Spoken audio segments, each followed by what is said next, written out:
बटुक भैरव नाथ दाता दया मुझ पे कीजिए।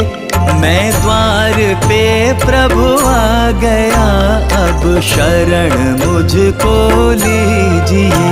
मैं करूं पूजा आपकी चरणों में, उठ नित चित धरूं।